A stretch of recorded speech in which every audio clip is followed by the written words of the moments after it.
우리 귀한 성도님들 한 주간 어떠한 한 주를 보내셨습니까? 저는 지난 한 주가 참 행복했던 한 주였습니다.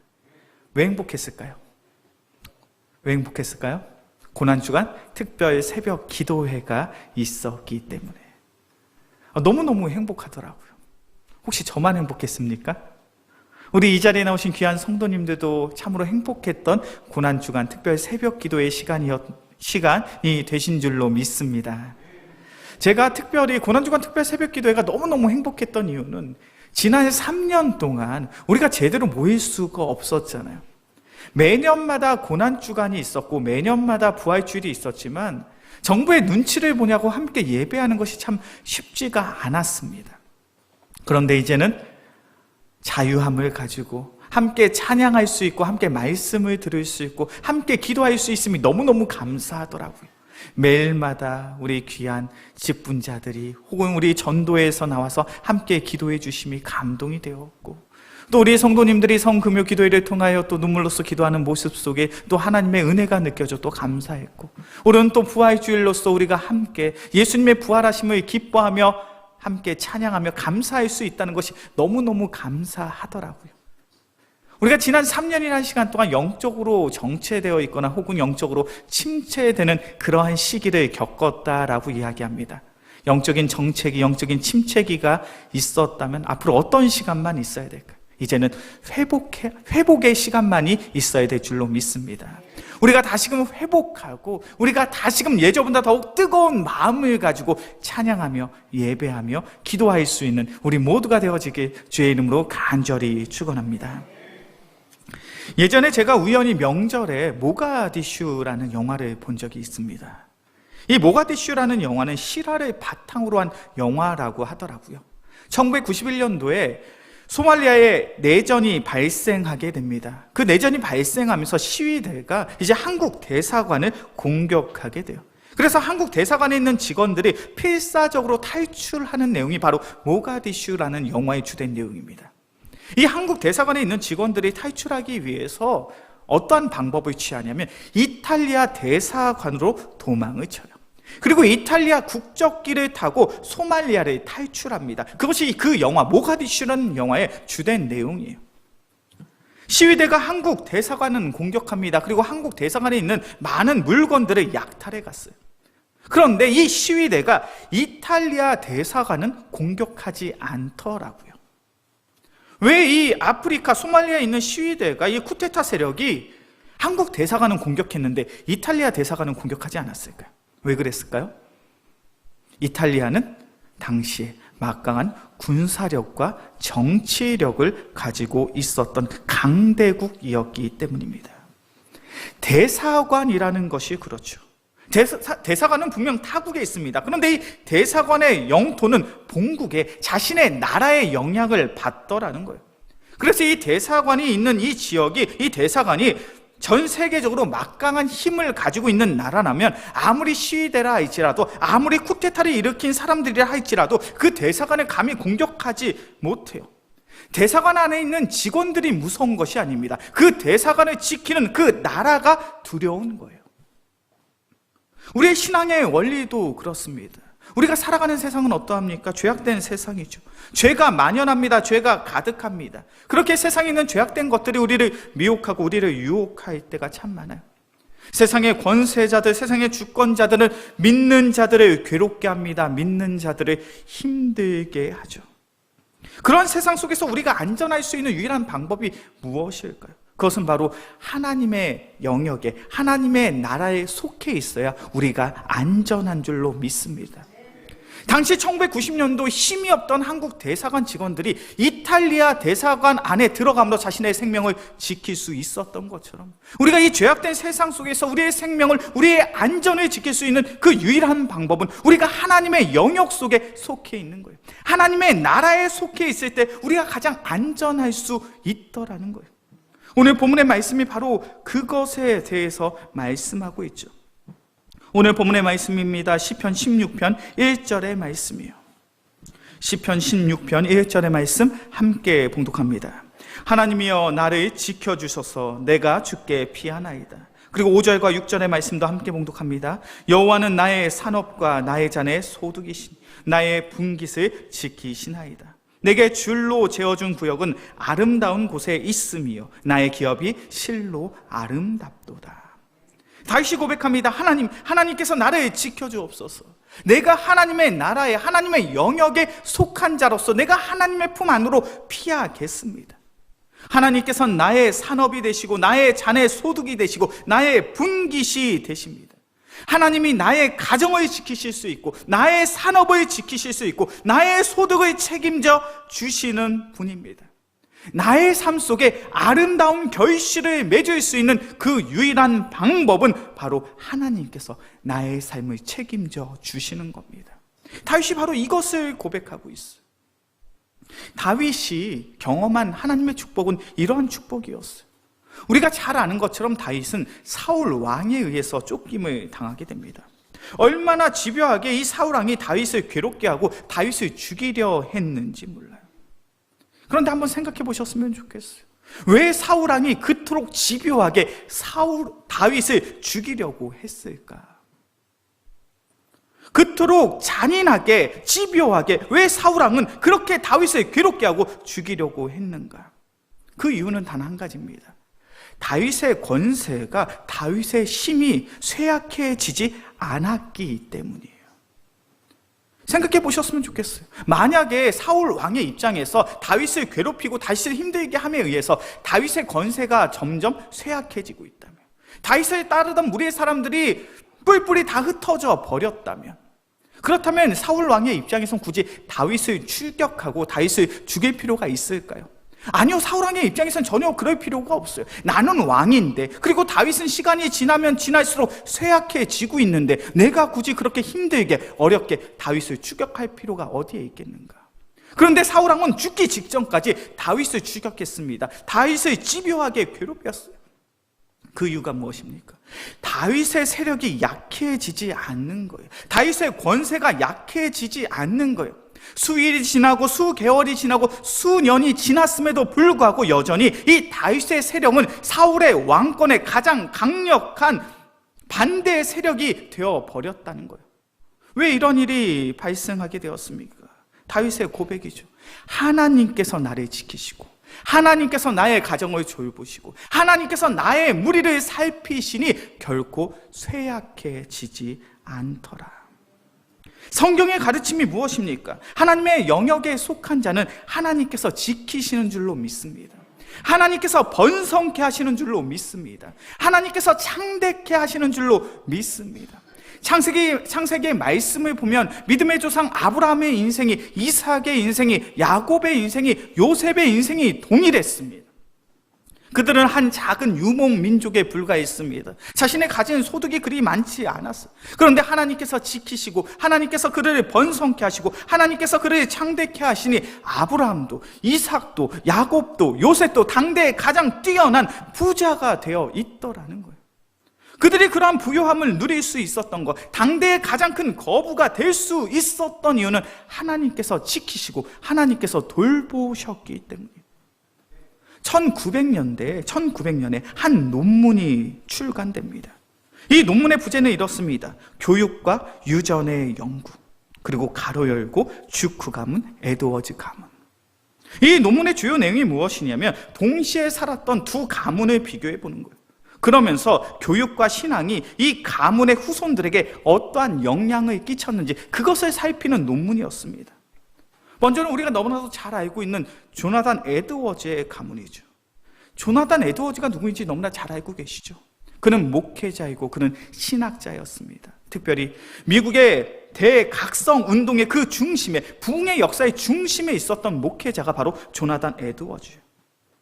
이 조나단 에드워즈의 5대 후손을 조사해 보았습니다. 그랬더니 어떠한 일이 있었냐면 부통령이 1명이요, 주지사가 3명이요, 예일대학교 총장을 비롯한 대학 총장이 13명, 교수가 88명, 인구 600만 이상의 대도시의 시장이 3명, 장차관이 82명, 변호사 149명, 판검사 48명, 의사 68명, 교수 65명, 세계적인 사업가가 75명, 뛰어난 발명가가 25명, 군인이 76명, 문학가가 75명, 장로, 집사가 286명, 그리고 목사가 116명. 그의 가문을 조사해보니 그의 가문은 철저히 성공한 명문 가정이, 명문 가문이 되어 있더라는 거예요. 반대로 동시대에 살았던 맥스 주크라는 사람이 있습니다. 이 사람은 당시에 부자였어요. 조나단 에드워드가 살았던 시대의 부자로서 뉴욕에서 술집을 차려서 엄청난 부를 얻었던 사람입니다. 이 맥스 주크의 5대 후손을 조사해 보았어요. 총 1062명의 자손이 있었다고 합니다. 그런데 그들 가운데 교도소에서 5년 이상 형을 산 사람이 96명, 정신 이상이나 알코올 중독자가 58명, 영생민이 286명, 자신의 이름도 쓸 줄 모르는 문맹자가 460명이 나왔더라는 거예요. 조나단 에드워드나 이 맥스 주크나 당시에는 부자로서, 목회자로서 유명했던 사람입니다. 그런데 5대 후손을 비교해 보니까 이 후손들이 너무나도 큰 차이가 있더라는 거예요. 조나단 에드워즈의 가문은 명문의 가문이 되었습니다. 그의 가문엔 부통령이 있습니다. 그의 가문엔 목회자가 있습니다. 그의 가문에 사회적인 영향력을 끼치는 선한 사람들이 참 많았어요. 그런데 반대로 맥스 주크의 가문은 어떠합니까? 교도소에서, 감옥 속에서 정신 이상으로 알코올 중독자로, 문맹자로 살아가는 수들이 적지 않더라는 거예요. 이것은 제가 지금 지어낸 이야기가 아니에요. 1900년대에 미국에서 발간된 교육과 유전의 연구라는 논문에서 소개된 내용입니다. 우리가 이 내용을 통해서 고백할 수 있는 것이 무엇입니까? 하나님의 영역에 속한 자는 하나님께서 지키시는 줄로 믿습니다. 하나님의 영역에 속한 자는 하나님께서 책임져 주시더라는 거예요. 그의 가정을 지켜주시고, 그의 산업을 지켜주시고, 그의 분깃을 지켜주십니다. 그로 말미암아 반드시 하나님께서 맺게 하신 그 아름다운 결실이, 아름다운 열매가 그의 가정 가운데 나타나더라는 거예요. 우리 영광교회 귀한 성도님들, 하나님의 영역에 속한 자가 되어지길 주의 이름으로 간절히 축원합니다. 세상의 많은 것들이 우리를 미혹하고, 세상의 많은 것들이 우리를 현혹하며, 세상의 많은 가치관과 기준들이 세상에 속하여 살라라고 우리에게 이야기한다 할지라도 우리는 하나님의 영역에 속하여 하나님의 지키심을, 하나님의 돌보심을, 하나님의 선한 인도하심을 경험할 수 있는 우리 모두가 되어지길 주의 이름으로 간절히 축원합니다. 두 번째로 하나님의 영역에 속한 자는요, 하나님께서 가르치시고 하나님께서 교육하시더라는 거예요. 다윗의 성숙함이 어디에 있었을까요? 다윗의 성숙함은 다윗이 죄를 짓지 않았기 때문에 믿음의 조상이 된 것이 아니더라는 거예요. 우리 말씀을 한번 찾아볼까요? 사무엘하 11장 1절부터 5절까지의 말씀입니다.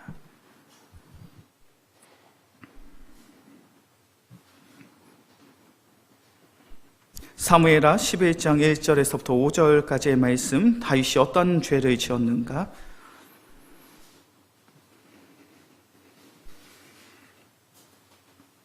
사무엘하 11장 1절부터 5절까지의 말씀, 제가 한 절, 우리 성도님들이 한 절 교독해서 봅니다.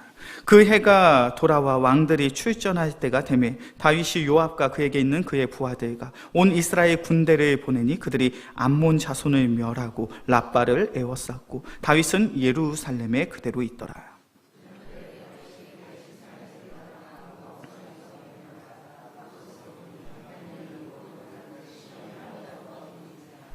다윗이 사람을 보내 그 여인을 알아보게 하였더니 그가 아뢰되 그는 엘리암의 딸이요 햇사람 우리아의 아내 밧세바가 아니니까 하니.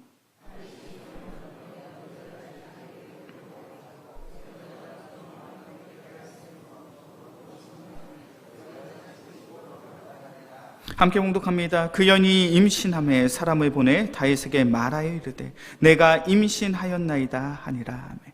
사무엘하 11장의 이 사건은 우리가 너무나도 잘 알고 있는 사건이죠. 이스라엘 백성은 전쟁을 하게 되었습니다. 그렇게 많은 군사들이 전쟁터에 나갔습니다.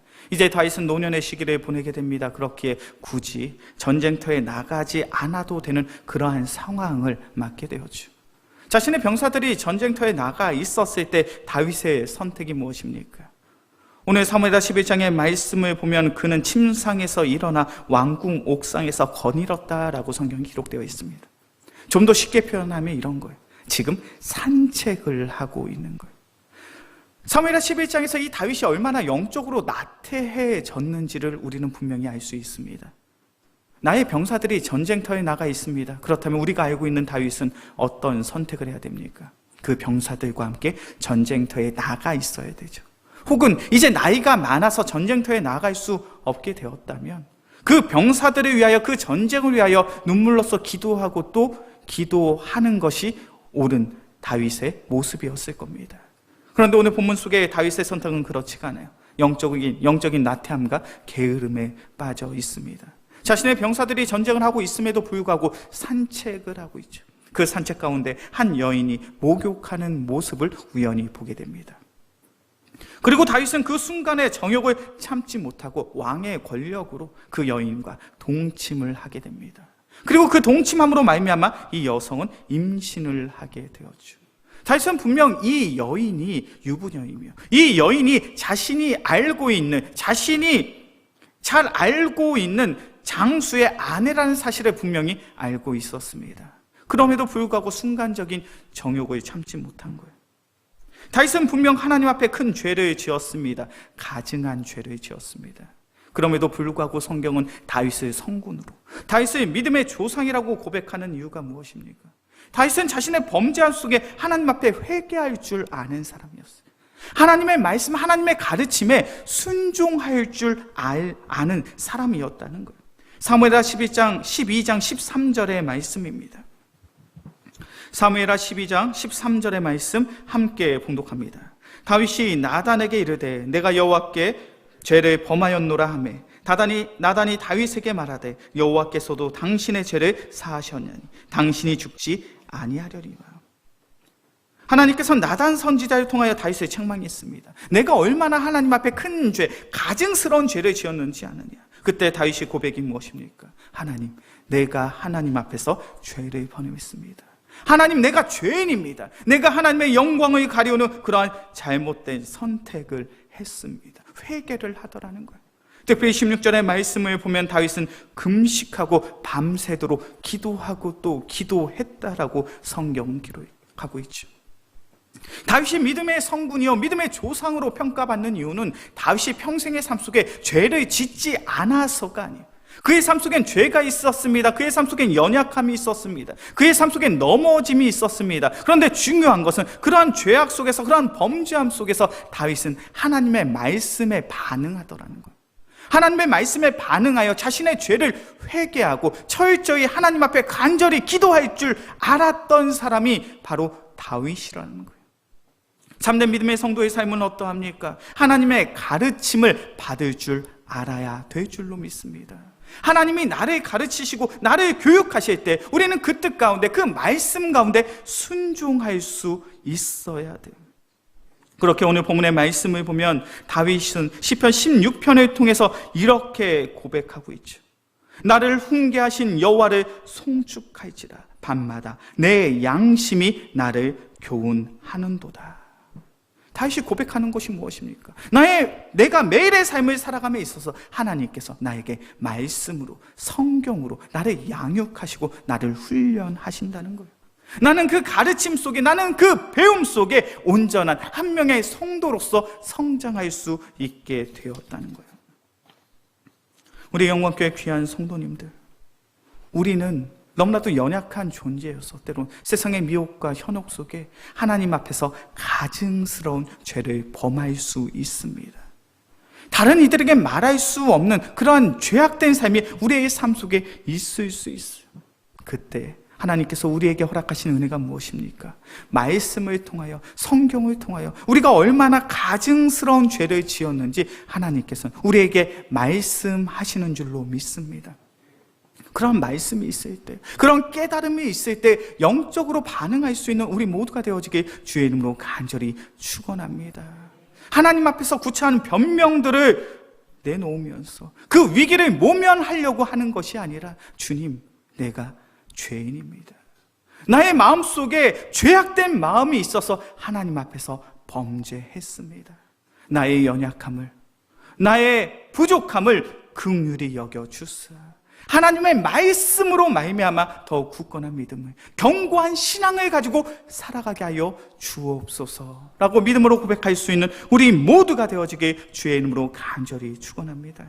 그렇게 우리가 신앙생활을 하면서 너무나도 중요한 사실 한 가지가 있다면 우리는 우리의 귀를 열어놓아야 돼.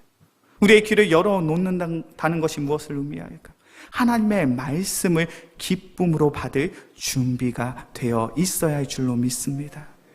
우리가 하나님의 말씀을 기쁨으로 받고 그 말씀을 마음에 받아 하나님의 말씀에 순종할 때 바로 우리의 삶 속에 하나님의 능력이, 하나님의 권능이 나타나게 될 줄로 믿습니다. 제가 앞서서 이야기한 것처럼 조나단 에드워즈의 가문이 매우 훌륭한 가문이 되었다는 것을 말씀드렸죠. 이 논문 속에 많은 학자들이 공통되게 이야기하는 한 가지가 있습니다. 조나단 에드워즈의 가문이 이렇게 훌륭하게 될 수 있었던 그 중요한 방법, 그 비법, 그것이 무엇이냐면 조나단 에드워즈의 가문 속엔 하나님의 말씀을 가르치는, 성경을 가르치는 그러한 신앙의 과정이 반복적으로 나타나고 있더라는 거예요. 그 가문이 결단코 포기하지 않은 그 한 가지가 무엇이냐면 가정 속에서 하나님의 말씀을 가르치고 가정 속에서 성경을 가르침에 최선을 다하는 그런 신앙의 모습이 반복적으로 계속되어졌다는 거예요. 조나단 에드워즈의 생애를 보면 조나단 에드워즈에겐 11명의 자녀가 있었습니다. 결코 적은 수의 자녀가 아니죠. 조나단 에드워즈에게 11명의 자녀가 있었는데 매일마다 이 조나단 에드워즈의 이 부부가 포기하지 않은 것이 무엇이냐면 그 어린 자녀들을 매일마다 안고 하나님의 말씀을 가르치고, 특별히 웨스트민스터의 소요리 문답을 자녀들의 눈높이에 맞춰서 가르치는 그런 성경 공부의 시간을 단 하루도 포기한 적이 없더라는 거예요.